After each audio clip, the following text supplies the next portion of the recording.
Hello everyone, you're welcome back to this series on the unhealthy craving for wealth amongst our youths. Now, for those of you who are watching for the first time, this is the fourth in the series. In the first, we gave an introduction. In the second, we talked to parents. In the third, we talked to our spiritual leaders. And now we're going to be talking to our teachers. Yes, if you've not watched them, you need to go back so that you understand what it is we're talking about. We're actually bothered about the desperation for wealth by our young people, okay? So if you love what you watch, I'll plead with you to share, subscribe, and also give it thumbs up, okay? So right in. Teachers, I'm sure some of you are wondering, why is she dragging teachers into this? Actually, they ought to have come immediately after parents because of the vital roles they play in the lives of their students. I'm sure a lot of you parents must have realized, at least at one time or the other, that your children love, respect, and admire their teachers, sometimes more than they actually respect you. How many of you have gone through that phase? I'm sure all of us have. I'm sure every parent has in one way or the other gone through that phase where you tell your child something, and because it's contrary to what their teacher has told them, they'll tell you that their teacher's own is correct. Kind of frustrating, right? That shows you the importance, the influence, the kind of influence that your children, the teachers have over their students. Okay, so teachers, I'm talking to you right now. Even though it doesn't look like they're listening to you, trust me, they are listening to you. They listen and they watch. They are very perceptive. So what they see matters a lot. So just as parents are supposed to lead by examples, so also you as teachers are supposed to lead by examples, which takes me to the first thing we're going to be talking about, and that is that as teachers, you should live exemplary lives. Yes, you should live exemplary lives. When you are teaching your children, you should teach them what you do. You don't teach them what you say. You don't only give them what you say. Children like to hear what they see. I don't know, I'm going to describe that as see what they hear. So if you're teaching them about, you tell a child, for instance, not to lie, you don't lie in the presence of that child. For instance, you have already told your children not to lie. Then you are in the class and someone calls you. We lie a lot with mobile phones. I don't know why. You pick your phone and you're like, I'm at Airport Junction right now. I'll soon be with you. Meanwhile, you are there in class marking scripts. And that little impressionable boy or girl who loves you so much, who wants to be like you, is busy listening to you. What message do you think you're passing on? You can say it, but you don't have to act that way. May God help us in Jesus' name. Now, while in secondary school, where I did my junior secondary education, there was this pledge we used to say, and it read thus: with my education, I promise to do something great and good for Nigeria. I'll never steal, deceive, or cheat, so help me God. Now, this thing made an impact in my life. I don't know if they still say it till date, but I wonder how many people it had an impact on. Then I want to go back to the people who taught us. If I'm teaching a child, if I'm a teacher and I'm teaching a child, I will never steal, deceive, or cheat. I'm teaching a child to say that, and the child sees me stealing, deceiving, and cheating. That thing will just be lip service. It will just be a pledge that the child makes, and the child does not take it seriously. Okay, so we need to teach our children that these things we teach them, it is part of us. So let it become part of them as well. Okay. Number 2, quickly, do not let your students see you as one who favors the rich over the poor. I said this when we're talking to spiritual leaders, and I'm saying it again. Do not favor one child over the other. Do not even favor the brilliant over the ones that are not brilliant. Please treat all of them equally. When you treat the ones whose parents have money better than the ones whose parents do not have money, you are sending the message that money is the most important thing. You are making the child realize that, okay, if I have money, it doesn't matter what. So long as I have money, it doesn't matter. I'll be okay. My teachers respect me. Society respects me if I have money, or if my parents have money, okay? So teach them the right virtues they need to move them forward in life, okay? Number 3, teach them contentment.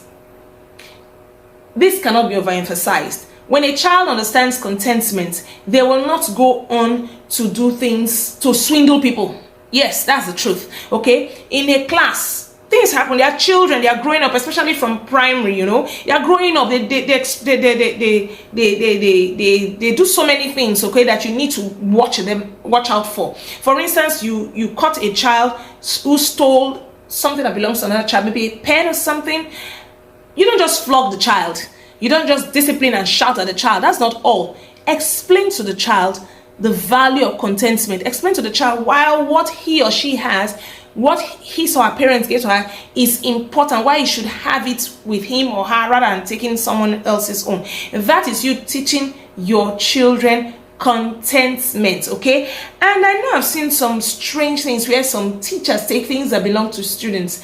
Please, it's not proper. Okay, remember they are watching you. Okay, then we are going to go to number 4, which is getting that you should be involved in their lives. Get involved in their lives. Don't just stay aloof. You just come to class, you just teach. So for some they just come, just write on the board, you give it, you are out of the class. No, be involved in their lives. As you teach them, get to know them one-on-one. Okay, look at them, have a one-on-one relationship with them outside teaching time. Have a relationship with them. Okay, sometimes have if you see something wrong, ask the child a question. Don't just assume. I read the story. Was it a story where someone was complaining how a teacher was telling the child, okay, the child went to the grave of the mother and was crying that the mother should please. When will the mother come out? That the teacher is always saying, your mother cannot take care of you. Your mother cannot make you lunch. Your mother cannot prepare for you. Meanwhile, the mother was dead. The teacher, they didn't know that. You just don't use words. You notice a child is not properly dressed. Ask questions. Don't just assume and start saying things you shouldn't say. Be involved in their lives. If you're involved in the life of that child, the child will tell you things. You will know these things and you will not have to assume. Okay, so please let us try. When I was growing up, our teachers used to be involved in our lives. Yes, they used to have time for us, but I don't know what is happening today in today's world. I understand things are changing, but I mean, come on.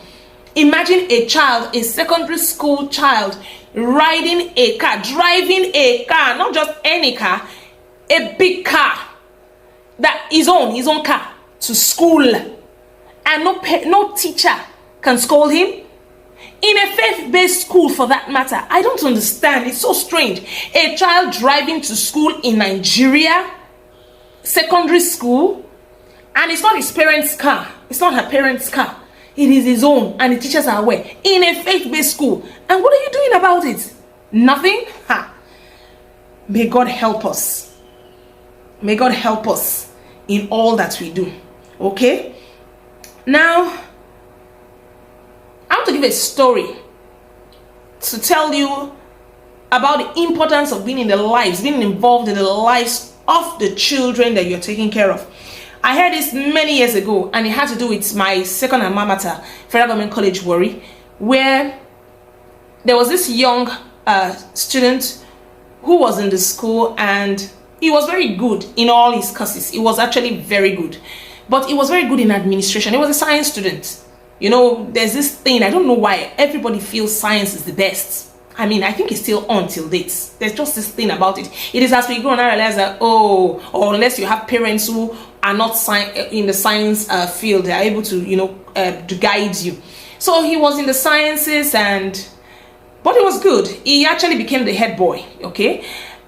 But at some point, the G&C department called him, the counselors in the school called him, and even also spoke to his parents and told him that he should leave the sciences and go to is it social sciences or arts? I can't remember which one now, but he was asked to leave the sciences. Of course, he was not happy and everything, but they had seen his administrative qualities, so they knew what they were saying. Eventually, he listened to them. Thank God, the parents too listened, and he went on to study something else, not science related. Eventually, his leadership skills led him into working with one of these multinational oil companies, and he became somebody great, and of course in administration. Why? This was because the teachers paid attention to him. Okay, so teachers, you're supposed to pay attention to your students so that you will know who they are and you'll be able to guide them. Okay. Number 5, take your work seriously. Yes, when your students see that you have been taking your work, teachers are not well paid. We all know. I think every child is beginning to even know that. Every student is beginning to know that. Okay, but when they see that you are diligent in what you do, they will realize that money is not everything. That diligence is what matters. Okay, and diligence pays. Okay, so please, as a teacher, please take your work seriously. Do not just do things for the fun of it. Yes, I can understand there are some employers, there are some school owners, administrators, and all that make your job tiring. Yes, I know there are those kind of people, but I want to beg you, for the sake of these children, overlook those things. Love the children you're taking. Unless if teaching is not your calling, please leave the field. Don't destroy the lives of our children. I know there's no money. Some of us just go into the business, so that into the profession, so that we can make ends meet. But you can come to love it. After all, most of you are religious people. The Bible, for instance, tells us that whatever we do, we should walk at it with our heart as unto the Lord, right? So please, as you teach with all your heart. Do your work seriously, so that the children under you can see and know that you are taking your work seriously, and so they will understand that indeed there is dignity in labor. Finally, stop using every excuse to collect money from your students. Yes, it's done everywhere. I don't want to go into that. We will not live here. It's done everywhere, especially in our public schools, from the primary to the secondary to our high institutions. We use all excuses to bring money. Even when the school, let me use high institution for instance, even when the school has already said that teachers do not sell handouts, or as a lecturer, your work, you shouldn't use it you shouldn't use it while you are teaching. Someone else should use it.